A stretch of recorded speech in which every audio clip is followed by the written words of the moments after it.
Om Shanti. Welcome. Good morning. Om Shanti. Good morning. Happy Doctor's Day. Is it Doctor's Day today? Oh, happy Doctor's Day. Oh, that's great. And Dr. Krishna Bhai, happy Doctor's Day to you. Thank you. Yeah. And we have Dr. Kusum, Dr. Nirpesh, happy Doctor's Day to you. We didn't know that. Om Shanti, thank you. Happy Doctor's Day to everyone. So Om today, Shanti. Om Shanti. Good morning. good morning. So today, anything, doctors will be free of charge, right? Is that right? Om can go Shanti. Good morning. Happy Doctor's Day to all the divine doctors in our family. Shanti. Happy Doctor's Day. We have Simran Bhai here. Would you like to say hello? Om Shanti.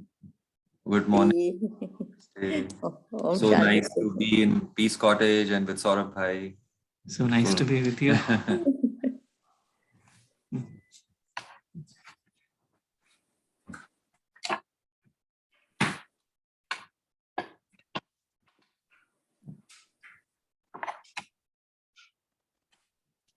Today, the thought to discuss was about observing. I think last few days we've been listening in our morning sessions about like there is any scene, and then we would hear that first become an observer and then remember the divine.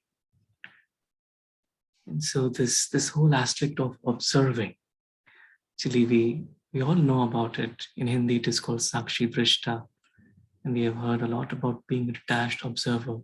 And we also kind of know what it is, like to be a witness and not to have any judgmental perspective, just to see things as they are. the thought today was trying to go a little bit deeper into the whole aspect of observing.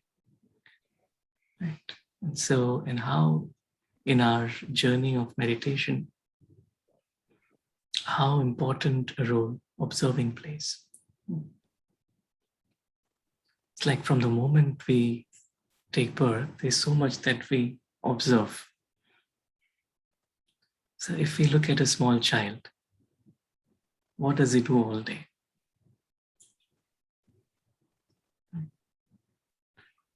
Just, so if someone would look at the child would just look back at them and just not say anything, just observe.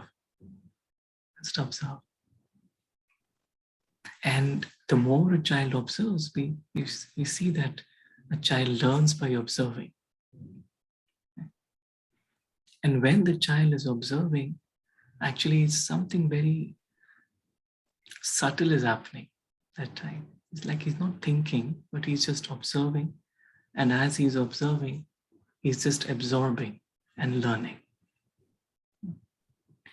And so in meditation also, sometimes we may go into a thinking mode where we are thinking too much. We are also thinking about ourselves as a soul. Let's say, I am a soul. We're still on a superficial, on a thought level. Or I'll think about the divine and say, you are like this. This is our quality. This is our quality in meditation. But then it could still be on a thinking level. But then just on the basis of thinking level, I can't go deep into meditation. And then that transformation cannot happen. And so this observing self, the part of the self that is an observer. So thought was trying to go deeper into that. So we'll have a few slides and then we'll also have some discussions based on that.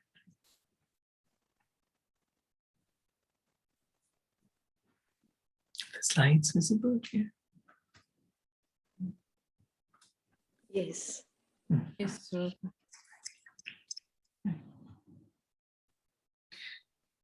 So the main thing, the first thing to observe as we embark on the journey is to observe my own. What would you say? Thoughts. Thoughts? Yes, right. Very nice. Yeah. Because a lot of times we have a lot of thoughts coming into our minds. Like, what if only I should have, I can't. Like all these thoughts. But these thoughts are, sometimes we call it like a cloud. So a cloud, we know, okay, today is a cloudy day, but then after a few hours, we say, okay, the clouds will pass by. So I don't take the clouds very seriously in that way. So these thoughts, some of these thoughts are also like clouds. And so if I just sit back and say, I'll get back to you all later. So it's like I'm creating a distance between my thoughts and myself. My thoughts and myself. And when we use the term Maya or illusion, what illusion really is that any particular thought, it could be based on some of my previous sanskars, or it could be based on sanskars of someone else. So I begin to think or begin to feel that this is my reality. If I'm having the feeling I'm not good enough, for example. Okay, I'm hearing a lot about meditation, or I'm hearing a lot about this particular virtue, but I don't have it. I know I don't have it right now, for example. And so I'll think maybe this is not me. Or if I'm listening to someone say something based on some of their sanskars, and then I'll say this person is like that. And so it's very easy to label myself or others. And so when I'm observing, then I'm like, that is what Maya is all about. It creates that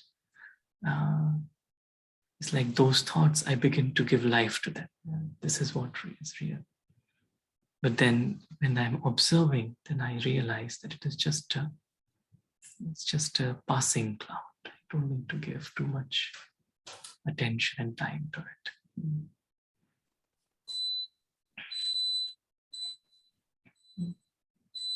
The rice is ready so early.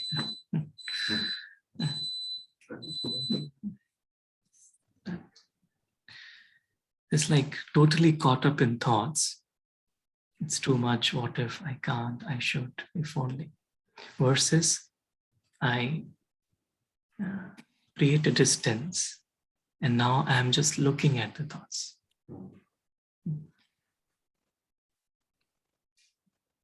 So there's a difference between just being absorbed in the thoughts versus actually looking at the thoughts.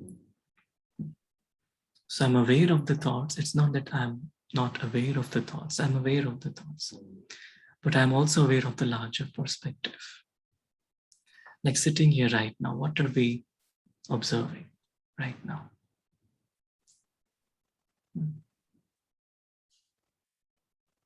We'll say, okay, we are sitting in this room. We are aware of this room. We are observing. And something happens, maybe suddenly someone comes and my attention will go there. And I'll, like right now, this cooker beeped, so my attention went there. So there is one part of the self that is thinking, but then the other part of the self that is actually moving the attention. And so sitting here, I could even be aware of my life beyond this physical body. I'm sitting here, I'm doing everything, but I'm aware of the divine as my companion. So it is my choice what I want to observe. And so even if there are a lot of thoughts, but it is my choice. It's like another way to look at it is, if you see in the slide, so a lot of other thoughts. Oh no, this will be a disaster. I'll make a fool of myself. But then I'll say, okay, I see you. I see you. Means I'm aware of the thoughts. And so this is a very interesting image here, like all-consuming problem versus, okay, there is a problem, but there is also this present moment. There is this room, there is this light, there is sound. So I'm aware of the larger picture. And in that, I'm seeing this as a problem. Okay, this is a problem.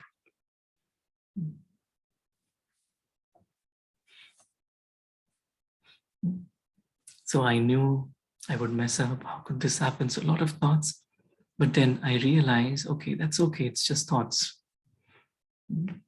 I don't give it a lot of attention and energy. So this is all part of the thinking self. So there's a little video, and it's about how our thoughts are not what we are. Very interesting way this video is portrayed. Let us watch this.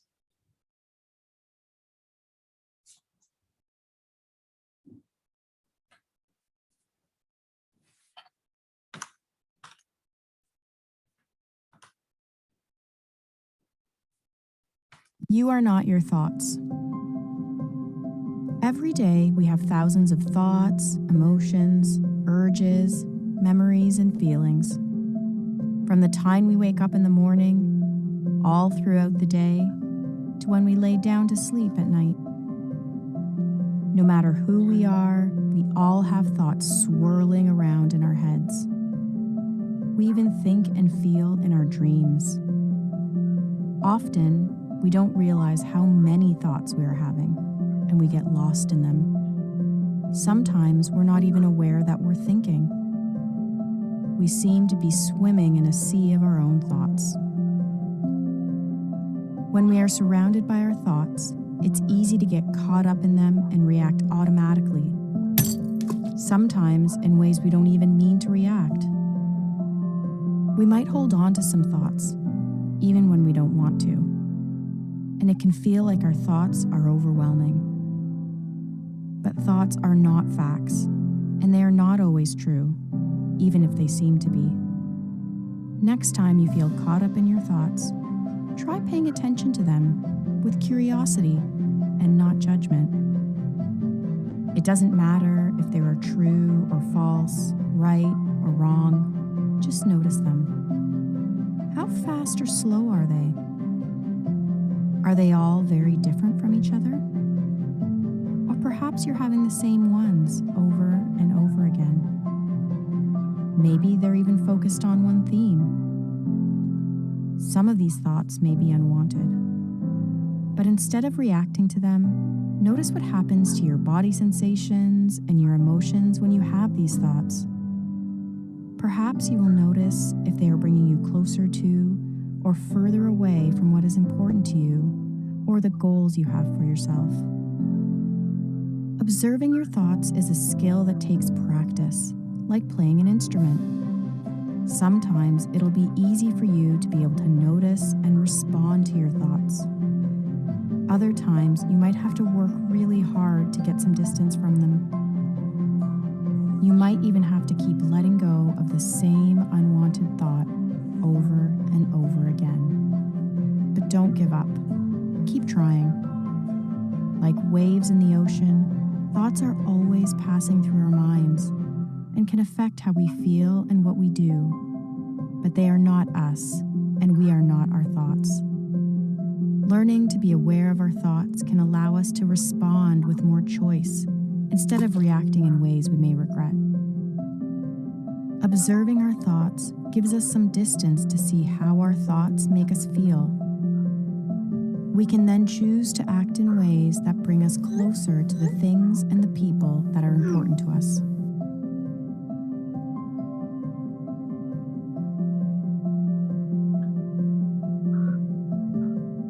Remember, you are not your thoughts. Try observing your thoughts with curiosity. Try it right now.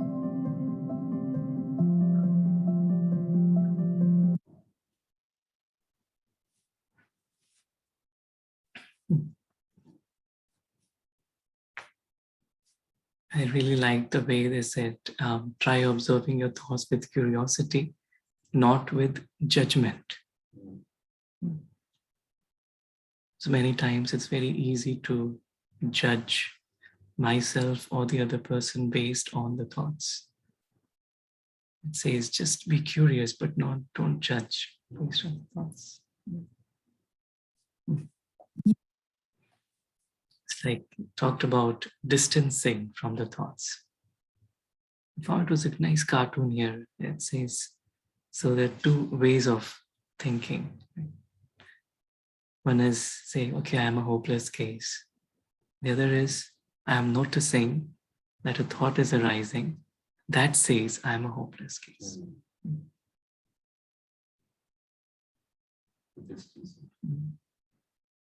It could be about myself or it could be about anybody else. It could be about a particular situation, anything.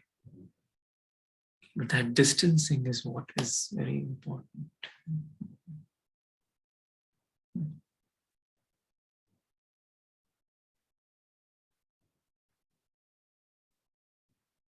And in this distancing, then I begin to not identify myself with the thoughts. That's where this transition into meditative state can take place.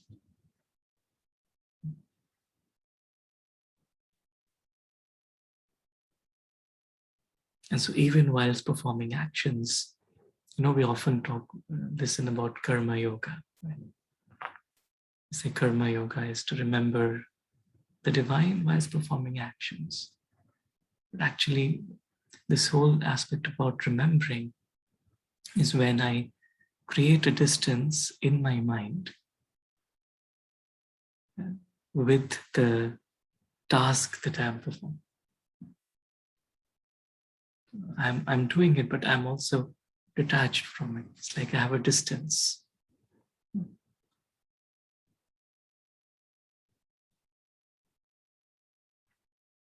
And so many times it's like this practice, this one thing that we were discussing the other day, is like am I really distant? For example, so if I'm talking to someone, let's say, and let's say they are talking about my company, for example, then what happens is suddenly my interest goes there. Okay, they're talking about this company. But can I, in that moment, say, what name? I don't even know that. It's like I'm distant from it because that's not completely, or my city, for example, or my hometown, for example. If I say, okay, what was it? Okay, like in my mind, I'm talking to myself in that way. Means I'm detached from. Because otherwise what happens is the moment I get engaged, engrossed in that, then all the history of it, all the different, layered emotions, everything emerges. Suppose I had a bad time somewhere. So all those emotions are there and they will automatically emerge. This distance is very important.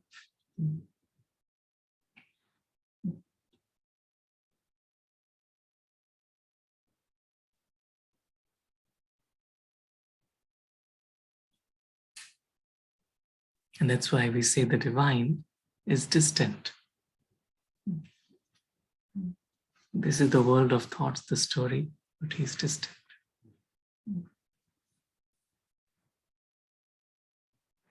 Here's another nice example here.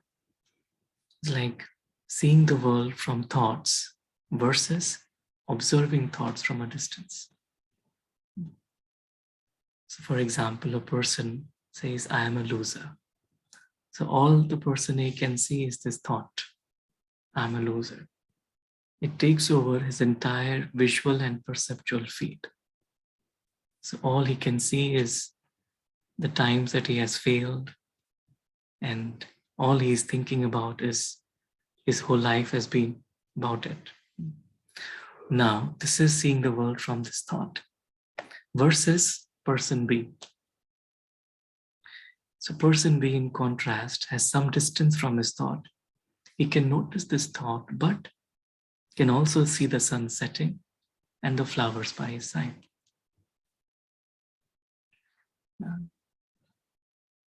So he's not ignoring the thought, but he's also aware of the larger perspective. He's not given himself into the thought. And that's what we say is to detach from the story. It's like there is a story going on.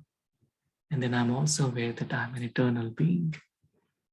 I know that my time period here is a short time span. I know I existed before this costume. I will exist after this costume. There is a larger perspective to my time here on this planet. So I'm aware of that. It's like that's what the divine is, always aware of that, never forgets that. But when we say, no, we forget. What do we forget? We forget this larger perspective. So we just like person A, we get caught up in the story of the role that we are playing, character that we are.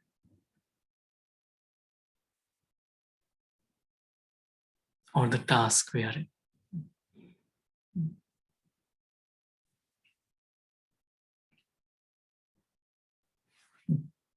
There's a nice quote, it says, you are the sky, not the clouds. The clouds will come and go, but sky is unlimited. That's where from limited to unlimited. This observing allows me to then go above and beyond. Like yesterday we were listening to Sister Mohini Didi about, she was talking about being above and beyond. So above, and then beyond. Which means that the story is there. I know it is happening, I'm aware of it, but it doesn't have a grip on my mind.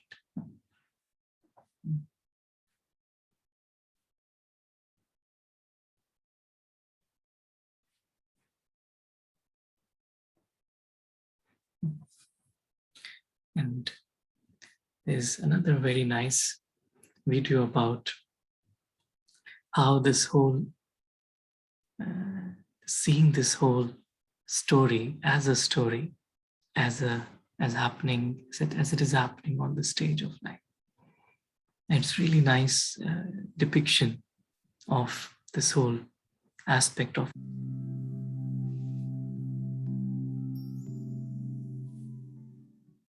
Life is like a stage show, and on that stage are all your thoughts and feelings and emotions and memories and everything that you can see, hear, touch, taste and smell. And this show is changing all the time from moment to moment. And there's a part of you that can step back and watch that show. Zoom in and take in the details, zoom out and take in the big picture. Shine a spotlight on one part of the show to really illuminate what's happening there, or bring up the lights on the whole stage show all at once. And this part of you is what I like to call the observing self, or the noticing self. And no matter what shows up on that stage, no matter how the show changes from moment to moment, this observing self part of you is always there, always available. So let's suppose you're out with a bunch of mates having a lovely meal at one of your favorite restaurants, and to begin with, your attention is all focused on your friends and the food, engaging in the conversation, enjoying the meal.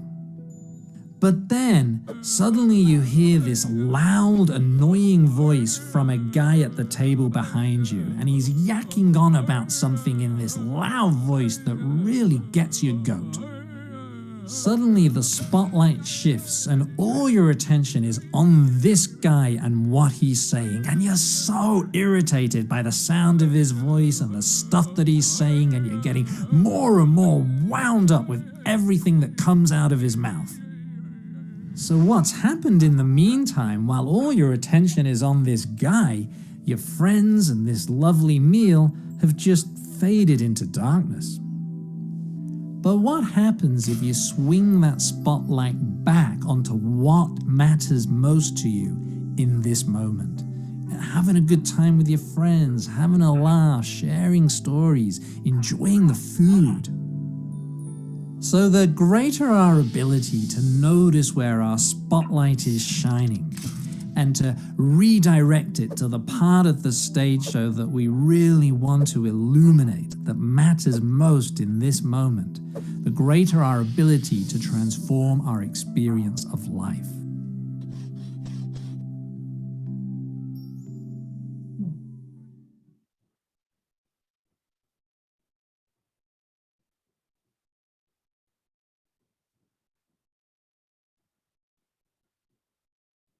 It's very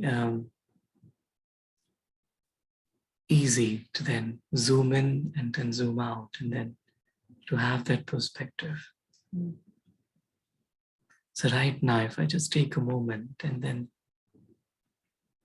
I know, what am I observing? What am I aware of? I'm aware of this role that I'm playing. I'm aware of this day. I'm aware of this body. I'm aware of the sounds that I'm hearing.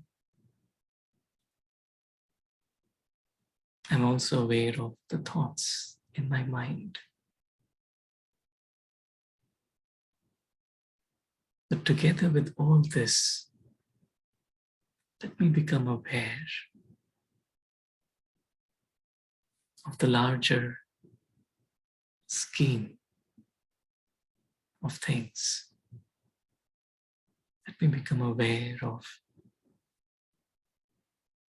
myself as this being of light, like a star,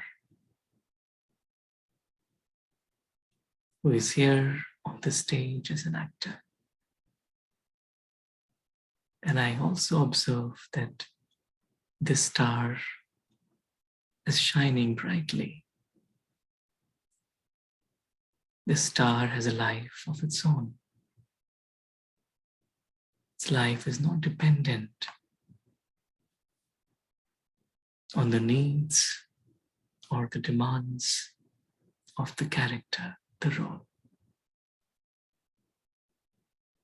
It is natural for the star to be content, to be happy in the dimension beyond.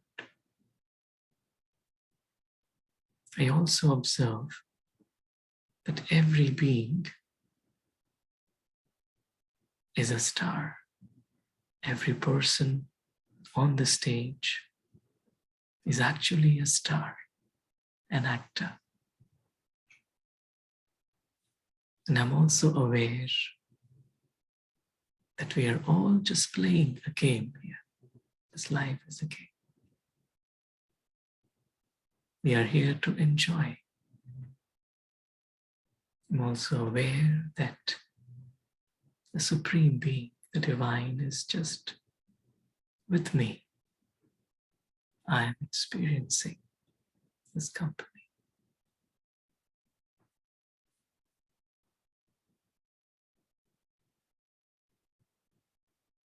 And with this perspective, I now come back.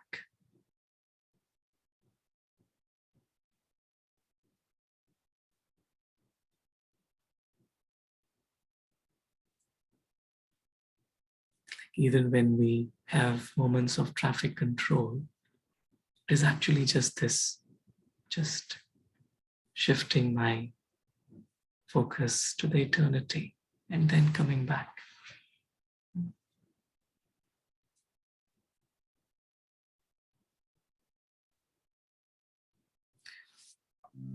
And so that's why here it's a little representation of the thinking self, which is, if we imagine like a screen in our minds, and then the three projectors. One is the past, one is the future, one is the now. And constantly we are having the images, the sounds, and the stories from the past, future, or the present being projected.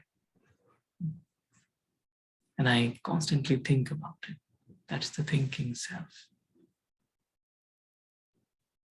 And when I choose to just watch the screen, having a popcorn and some soda together, that's like observing self. I'm just watching it.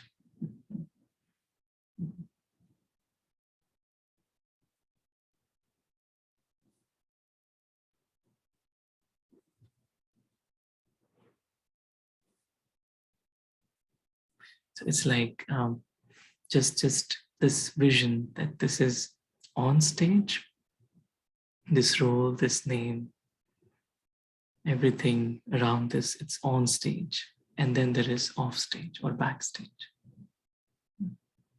Backstage is where the world of the actor, the soul, this loving family of stars is there.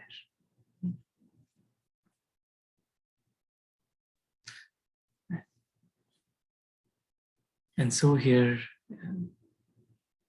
we see different ways in which we can zoom in, zoom out. Here we see like a microscope, like a lens. Here we see like a telescope.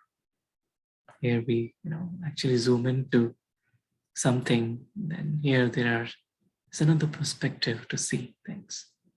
So this focus, this changing focus, is what is the observing self is all about. So I keep on changing the focus. And so I begin to spotlight. I choose to spotlight on the other person's inner innate qualities rather than something that is not true about them.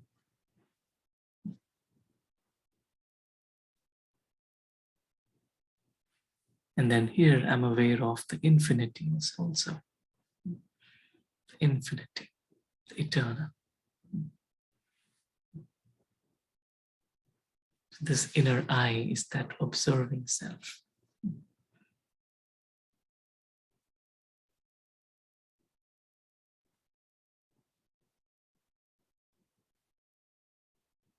And so in meditation, it's all about when we connect to the divine, which self is it connecting, the thinking self or the observing self?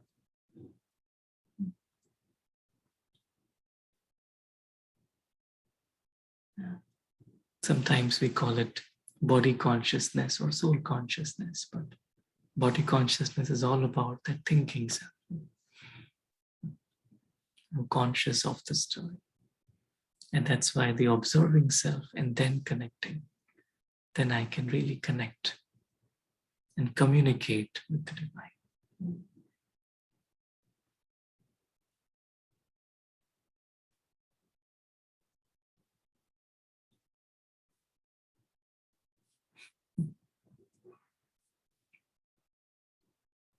Says to acquire knowledge, one must study, but to acquire wisdom, one must observe.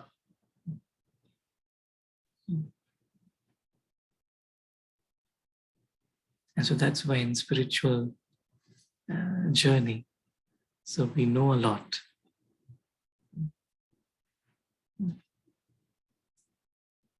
But then how much that knowledge is converting into wisdom, that comes through observation. So observing, so when we, like this morning we were discussing it, when someone is actually embodying a particular virtue, then when I see them, then I'm observing them, then actually I learn so much more. And that becomes wisdom. That's why, when we go to meditation centers, and so what is the purpose? The purpose is to actually learn by observing. Theoretical knowledge we all have, but then to learn by observing, that becomes wisdom.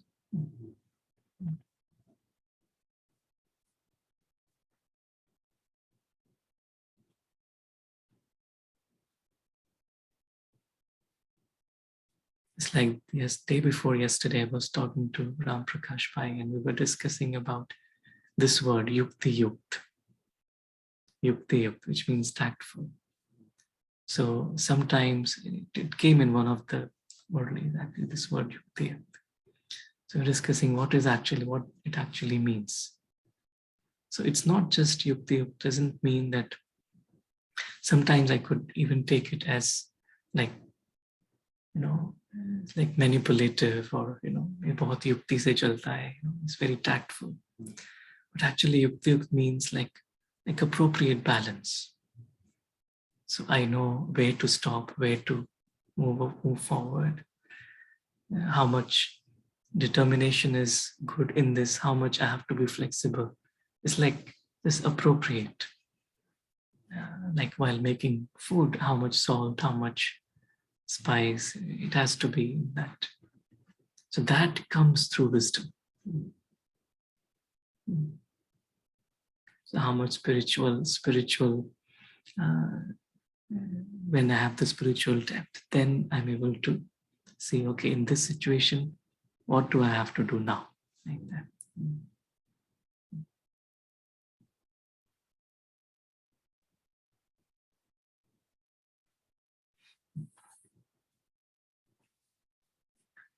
It's very nice quote. It says, the ability to observe without evaluating is the highest form of intelligence. So I observe, but I don't evaluate. It's the highest form of intelligence. Okay, wisdom. That is wisdom.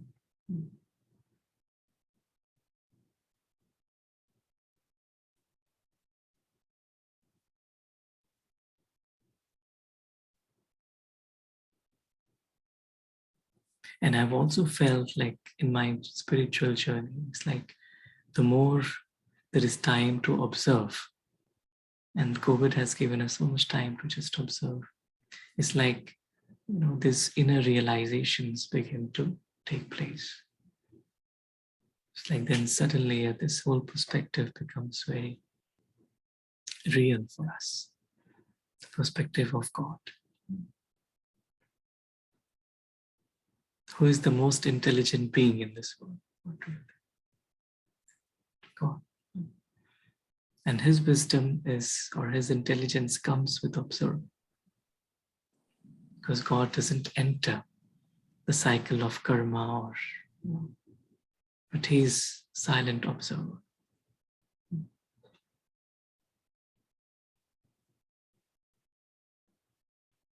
And when we talk about God, and there's a beautiful connection between quantum physics and observation. And in this little clip, let us understand and realize the importance of observation and how observation actually controls the whole world. To make an observation, you somehow have to interact with the system. For example, you have to shine light on it, which then bounces off and you observe the light. That's how we can tell that a baseball is here or there. We bounce light off of it. Well, for macroscopic particles, that doesn't disturb them very much.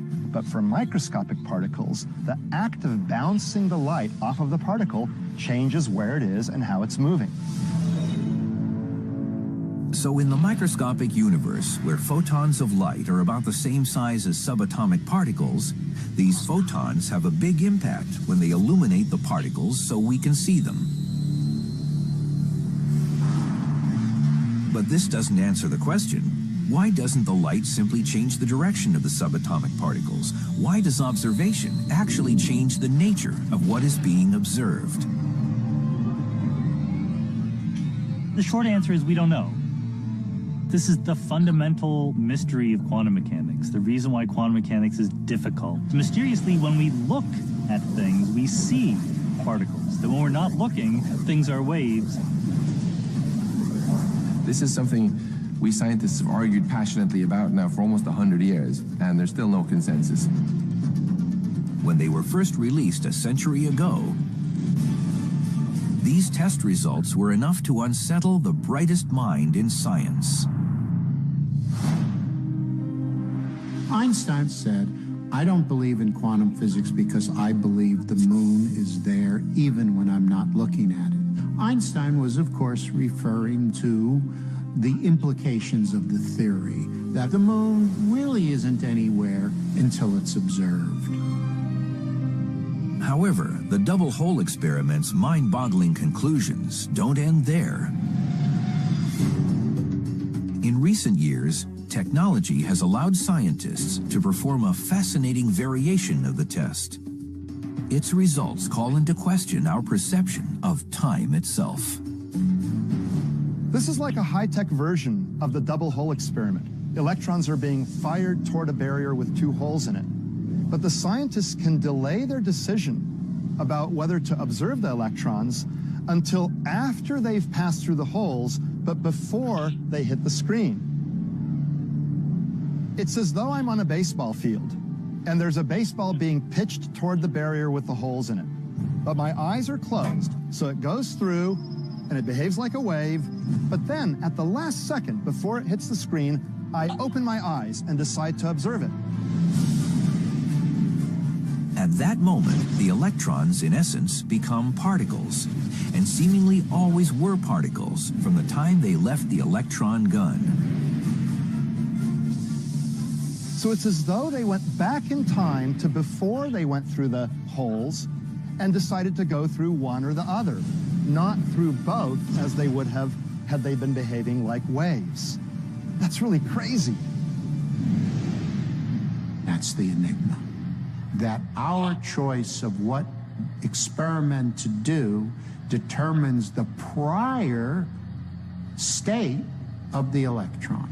Somehow or other, we've had an influence on it which appears to travel backwards in time.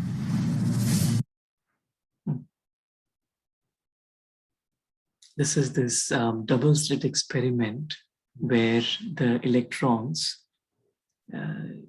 when they are observed, then they change from waves to particles. So that's what they call it, the observer effect in quantum physics. And so what they say is the very act of observing actually changes the way the electrons are. And in this, the last experiment, what they're saying is that if I observe after they have passed, but my act of observation actually changes the moment when they had. So it's like observing is controlling even the time. It's like time and the form. It's like because electrons are the smallest units of matter, atoms and subatomic particles. And they're all so much dependent on the act of observing. And so what it really tells us is that this whole physical world is actually created for the observer.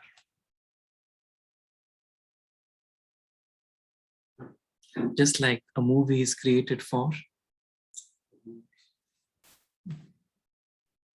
And so it's just fascinating when I was watching this, it's like, this is truth. This is really a movie, a 3D movie that has been created for the observers, us.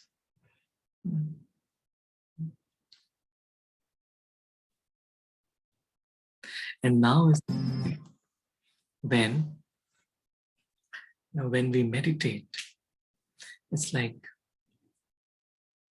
the ultimate observer, the one who is always beyond, is the divine God. And so when I sit in meditation, what I'm essentially doing is I am then, once I've observed my thoughts and everything I've moved out, then I just observe the divine.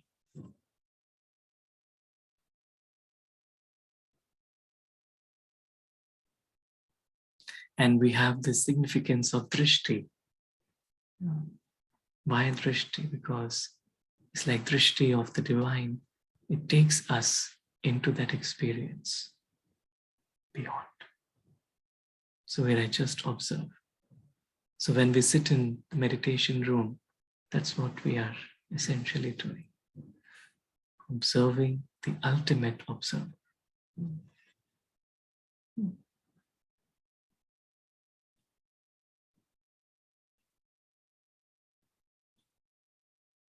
And all those vibrations are actually for us to take us beyond into that observing mode. And then we are able to just focus. We hear the word man mana bhav.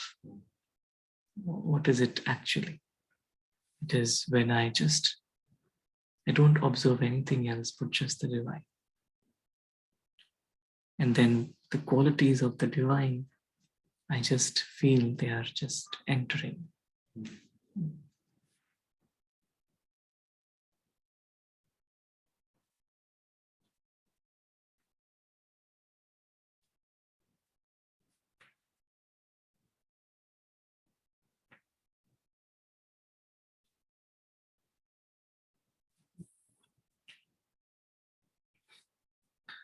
And we also have observational learning, where kids just observe and learn.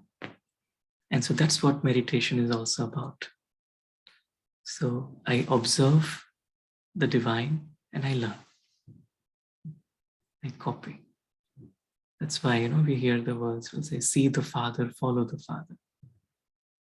So I see means I'm just focused and then I'm following.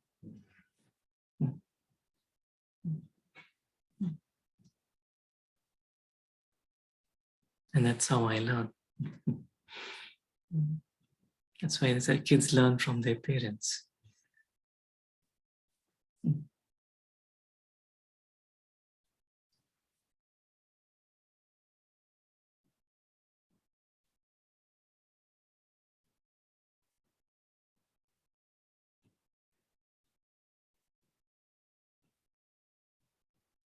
Meditation is just about being a small child and just learning. Like today we were listening, like just being close, and more I'm close, it means I'm able to learn. Being equal to the Father of the soul. And we'll end with this. Like today we were discussing a lot about service and how in service we need to have the attitude of giving, of happiness, of fortune. And it says, first observe, then serve. So I observe the unlimited, the eternal. I realize the stage, the story, physical world. It's all a play happening, but I observe as a detached observer, the subtle, the non-physical, the real, the supreme. That's the bliss, there's no sorrow. It's like that is the lens through which I see the world.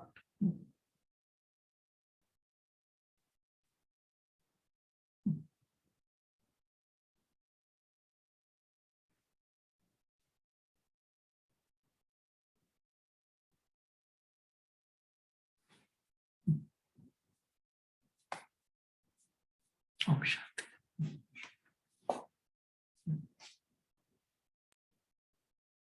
Thank you. Those were a few thoughts about the observing self.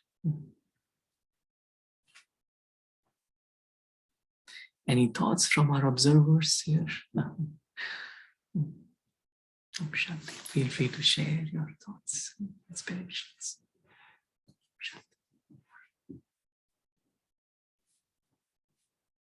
You want to share? Thank you, Saurabh. Beautiful presentation and beautiful messages about how we have to observe the ultimate observer, and by really detaching ourselves from the thoughts that this is not me, this is my thought, but I'm different from the thought, then we are able to connect with what really matters. So in a way, we are also building that relationship stronger and stronger when we are detaching ourselves from the thought. And very beautifully mentioned how the Supreme Father is actually the ocean of the wisdom and intelligence and knowledge, and he's getting that by he's just a detached observer in the entire scene. Really like the connection also with quantum physics, very interesting actually, and how that it's kind of like the transformation of the electron and transformation of us by being the observer. It's very interesting. Like you sometimes mention about the caterpillar to the butterfly. Thank you. Thank you. Thank you. It's beautiful.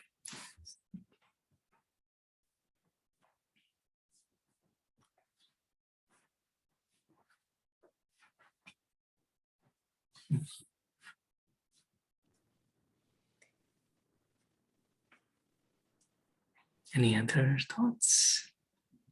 So very good session. I really liked your analogies and the way you explained. So I have one question. So just like electrons, because electrons change their behavior, right? Actually the form when they were observed. So are you saying that when we observe our thoughts that way, even we change, like we get transformed? Yeah, that's right. Yeah.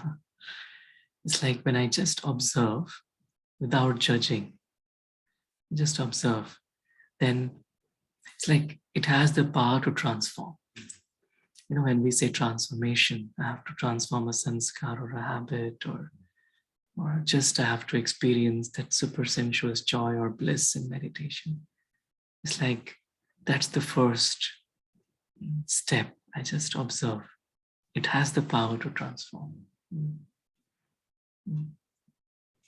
Thank you. Thank you.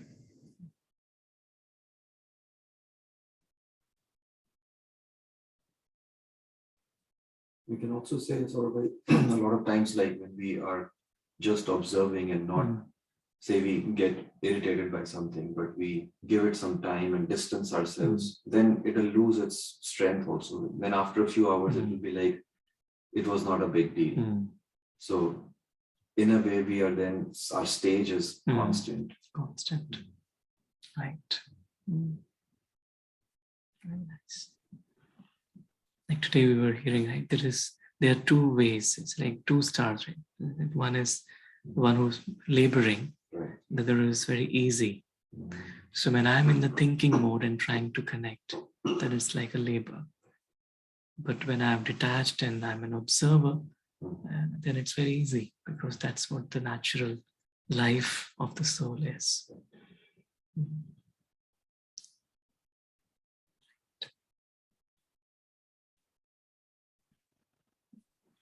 Om Shanti, Saurabh Bhai. Oh, is that Mahendra Bhai? Oh, wow. Yeah. Om I'm Shanti. Om Shanti. I'm traveling, so maybe the voice may be wavering. To see you, Really, it was a very wonderful session that you have taken. And as per today's Murli, Safalta Ke Sitare, you know, who become successful? Those who observe, who are near to Baba. Baba said that distance from Baba is important, isn't it? So the distance that comes and that we learn is from observing only, becoming like him, thinking like him, feeling like him, doing the things like him, and becoming the observing the self. The beauty of it. And for all this, the base that you touched, I really liked. It is the Smriti. Baba's every word is important. Like you said, Man Mana Bhav, meaning you said other word, you gave the meaning. Like Baba said, Swadarshan Chakra Chalao. Even that has got the meaning. And this, for example, Antar Jagat ki Yatra Karo, Baba will say. All these words means nothing but observing the drama. Isn't it? Yeah. So this observing helps us, and then you gave a beautiful example of that quantum physics experiment or double slit experiment. It helps us to transform the self and transform the prakriti, the pravritti, everything. And that is what the transformation is. Becoming prakriti pati is it. Transforming the sanskars of our old prakriti, old pravritti, and becoming what divine wants us to, is God's will that he wants us to become. The base for all this, for the observation, as you said, it is a very beautiful thing. Again, to remain in that paras environment. It is the environment that triggers the awareness, isn't it, for us always? So, remaining in that paras environment, remaining in that awake environment, something that triggers the smriti. And smriti is always, the Sanskrit word is for the remembering the self, that is Atma.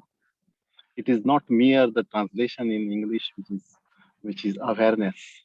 Awareness is for the consciousness to see what is happening, to be aware of what is happening behind.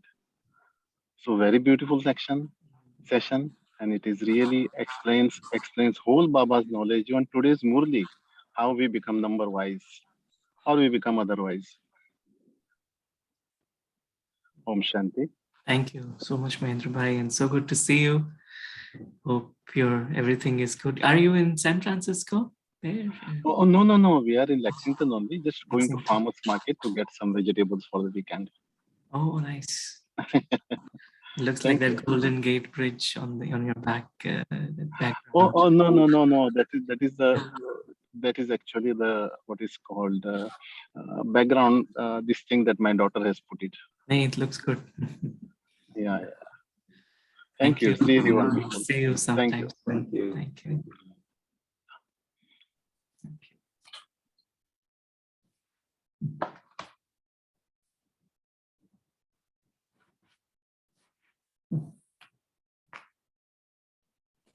Om Shanti. Thank you, Saurabh. Beautiful session. It's about Sakshi Drishta. So I was thinking about putting everything together. Nowadays, we are doing social distancing to prevent infection of the body. But I think it's important to keep distance from our own thoughts to prevent the emotional infection. That's what I was thinking. Very nice. Very nice. So one of the Just picture, yeah. whole essence, I was taking that. So emotional infection to prevent the infection of the mind.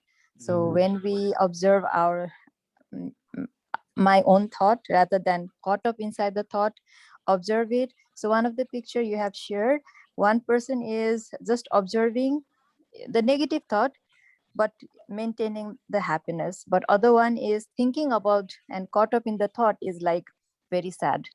So to maintain the happiness, we can just, even though it's negative, if we can observe it rather than caught up in that thought, we can maintain our happiness. So, and other part is when we observe, we are not caught up into that, but we are also aware of the bigger picture. Basically, I the soul, I'm eternal. So we are just observing this drama as a sakshi, like witnessing. So in that awareness, we are in present situation, even though it's not going according to my way, but still we can be in present. We are not caught up in past and future, but when we are thinking caught up inside, we will be in past and future. And I really liked how you explain, like when someone is talking about my thing, I just observe it, like try to be like become curious rather than, oh, it's mine. That is the other tip I will be using it soon, definitely. Thank you, Sarabhai. As usual, always beautiful session. Kushal also watched it, that quantum one. So I think he understood. He is going to teach me. He just showed his science book and he showed same picture you showed. Thank you. Great. Om Shanti. Thank you, Kusumben. And thank you, Kushal, for all the seva that you're doing. Yeah. And Kushal is a real observer. We see that. Very silent and he's observing and he's serving Mansa Seva. Yes, yes, right, true. Thank you, Om Shanti. Thank you. Thank you, Om Shanti.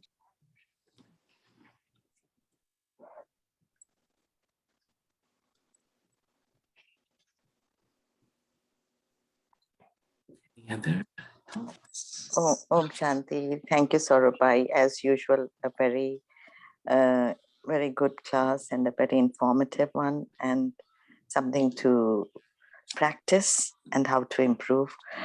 I liked the suggestions how to cultivate to distance from our thoughts.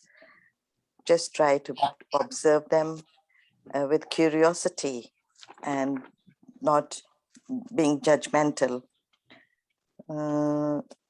because the ability to observe without evaluating or without judging is the far highest form of intelligence. It's very beautifully explained. And as Kusumben said, it's very important then we, as Baba says, to be sakshi, detached observer, just observe the scenes of the drama and try to live in the present. So whatever is, it is drama, the larger picture. So, and I even like the quote, to acquire knowledge, one must study, but to acquire wisdom, one must observe. Beautifully said. And thank you so much for such a beautiful session. Om Shanti. Thank you. Thank you. Very nice.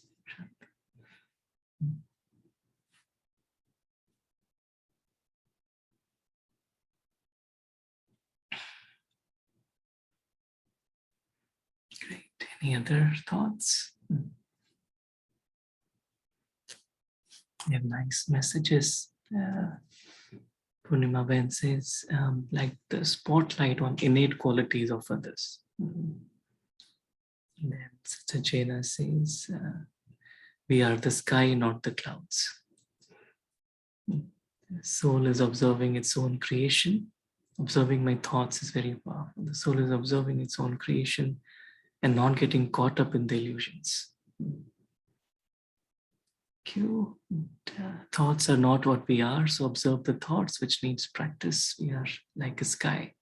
unlimited in our cloud, and our thoughts are like clouds which disperse. Very nice. Okay, any final thoughts? Sister Joy or Shnapen? It was wonderful. I was just about to leave. I like the whole session, but the way it was explained, focus and panoramic view. So that I was pondering on, like how we can do it practically. Because if generally when we talk to someone, it is needed that we listen to them with attention, right? So that time we get caught up in that. But then internally, how we need to see the panoramic view, that I liked. Like we need to be detached and then we have to do it. Thank you for that. Have a great day, everyone. Thank you. I'll take leave.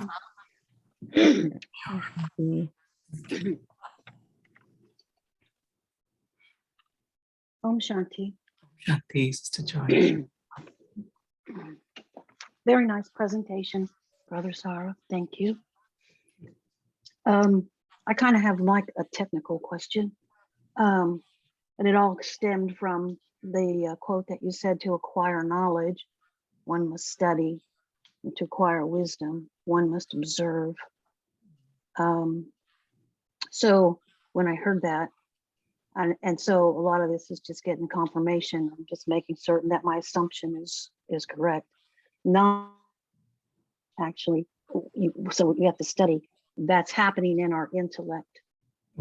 Whereas the wisdom from an observation, we're observing someone that is, it's a mind. They're in God mind. That observation, they're coming from a divine mind or God mind.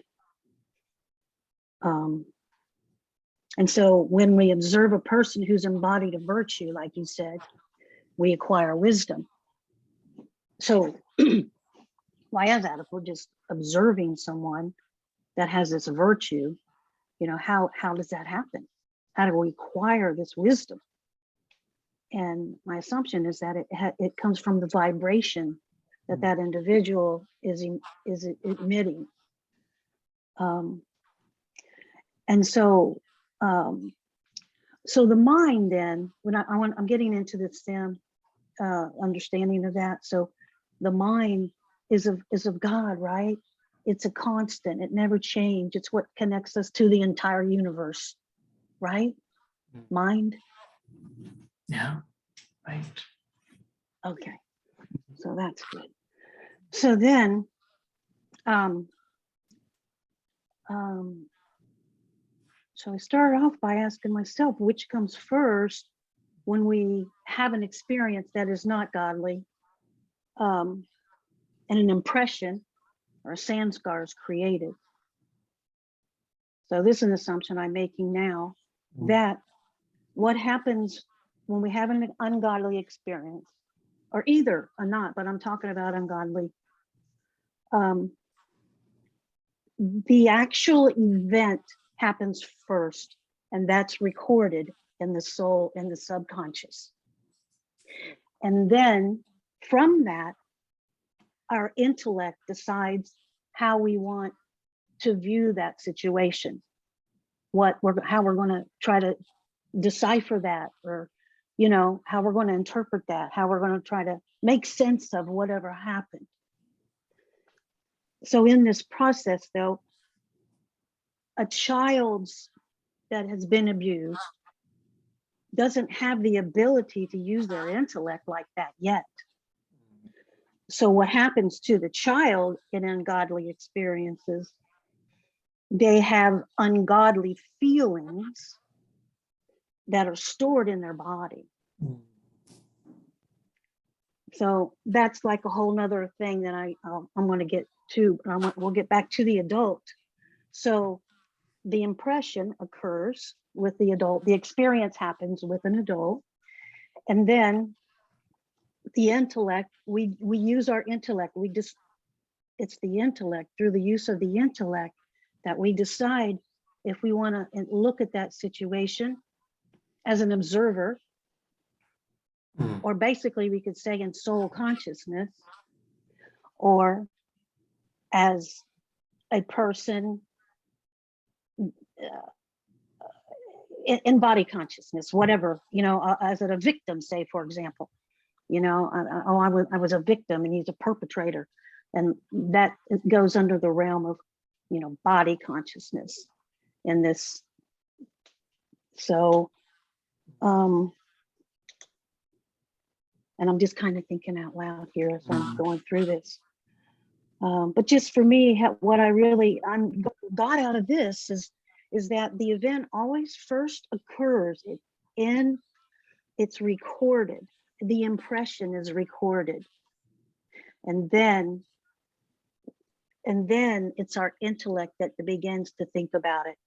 And so if we want to be able to think about it from an observer effect, of course, we have to step back away from the situation and move into soul consciousness, or I don't know, until I found out about soul consciousness, I always felt like when these things happened that I was supposed to learn something from it. God was trying to teach me something. So I was able, even though I didn't realize it, I was, rather than, oh, poor pitiful me, this happened to me, being into my feelings, I was like, there's a bigger reason why I went through this. What is that? And as soon as you do that, you're tapped in to God mind without really even knowing it at the time. I didn't know it, but you can know it and know that if you're thinking about it that way, God's trying to teach me something, then, and we take the time to be still and listen, God will reveal what that is eventually. It could be quick, it could be take 30 years, who knows? But if that's another way of just stepping out and away from it and being that observer, and tapping into mind, God mind. Yeah. Beautiful. I like the word God mind. Right. Beautiful. Yeah. It's very, Yeah. Sister Joy. Yeah. Yeah. Unity uses that God mind. We have to connect our mind with the mind of God. Yes. Om Shanti. Thank you, brother. Thank you, family.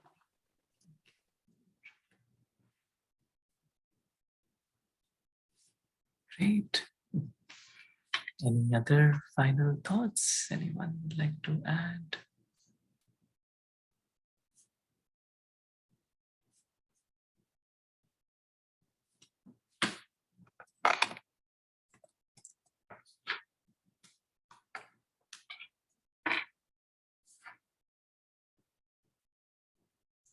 Just we have a few blessings for everyone.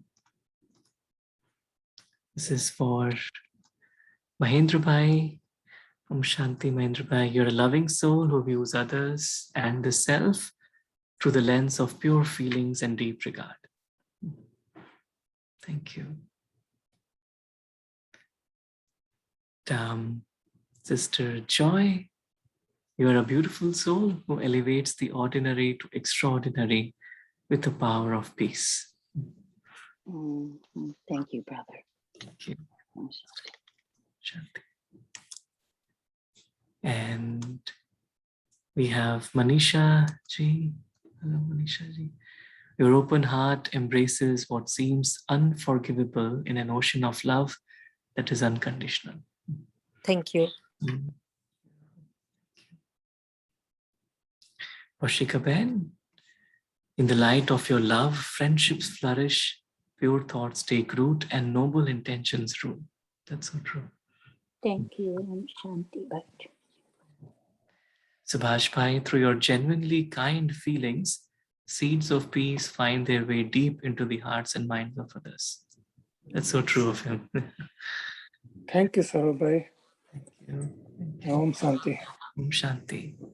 कैसे हैं सुभाष भाई? सब अच्छे हैं? Yeah.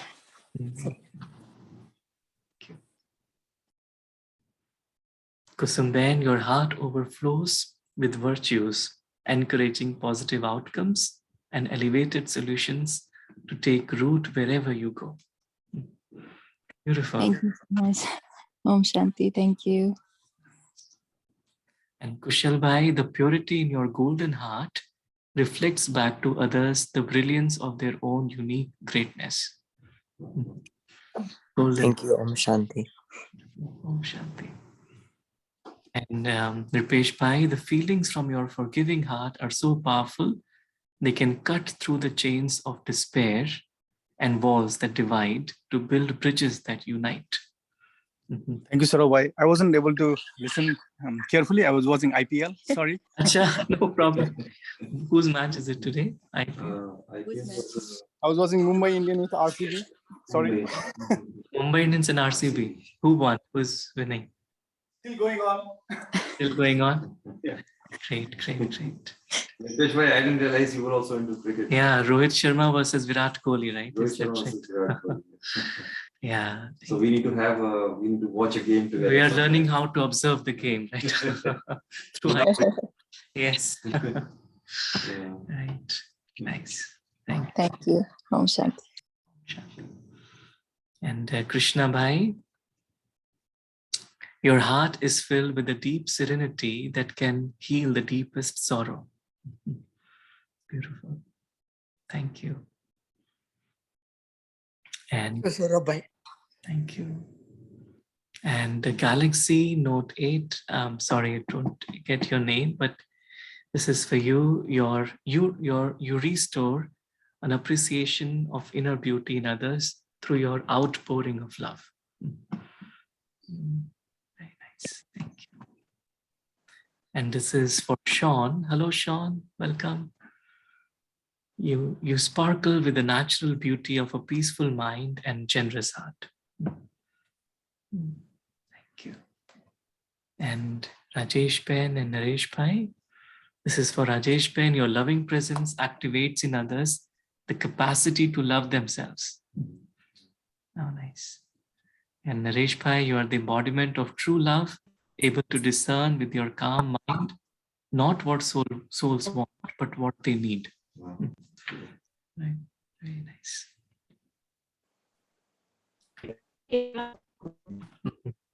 Thank you. Om Shanti. Thank you. And Simran Bhai, your sense of compassion has the magical ability to nurture the seed of what is right and transform the seed of what is wrong. Beautiful compassion. So nice. Great. Thank you. And for Saurabh, blessing for Saurabh. Okay, Saurabh Bhai. Let's see what's the next blessing. God dwells in your heart and you dwell in God's heart. Wow, beautiful. Oh my God, that's so beautiful. Through this close relationship, you enjoy complete success. Wow.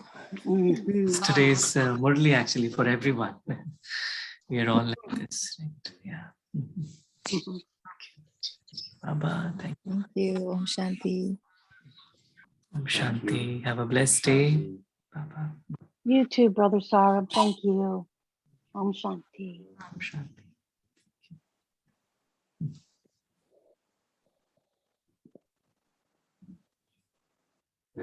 Mm.